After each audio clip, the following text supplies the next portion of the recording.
শ্রাবণ মাসে আজকে চলে এসেছি আমরা চন্দনেশ্বরের মন্দিরে। বহুদিনের ইচ্ছা ছিল, আর আমি তো খুব স্বপ্ন দেখি, যথারীতি আবার স্বপ্ন দেখছি, বাবা পুজো চেয়েছে, তাই জন্য সমস্ত কিছু বাধা উপেক্ষা করে এখানে চলে এলাম।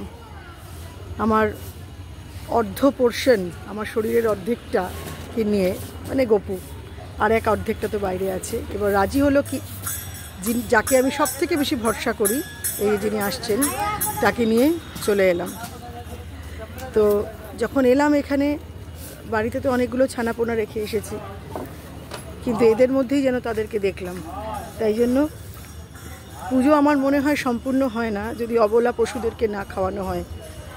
এখানে অনেকগুলো সার আছে, বললাম চলো বিস্কুট কেনো। এবার উনি তাকে ধরে ধরে ধরে ধরে খাওয়াচ্ছেন। ভগবানের দর্শন কি হয়? ওই যে আরেকজন আসছে, দাও।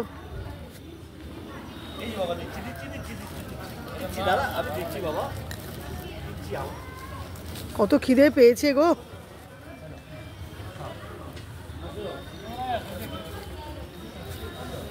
আরে কত খিদে পেয়েছে গো।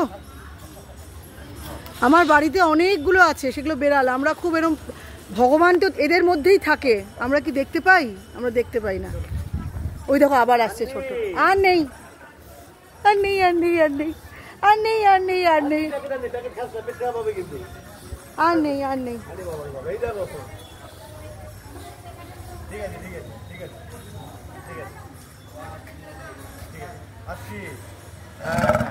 আচ্ছা,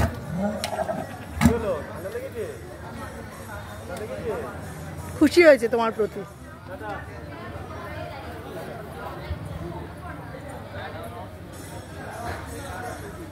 আমাদের মনে হয় যে এদের মধ্যে ভগবান বিরাজমান।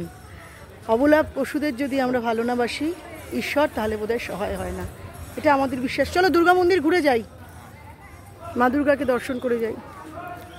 তোমরা সবাই ভালো থেকো। বাবা চন্দনেশ্বর যেন সবাইকে সুস্থ রাখেন, ভালো রাখেন, আনন্দে রাখেন।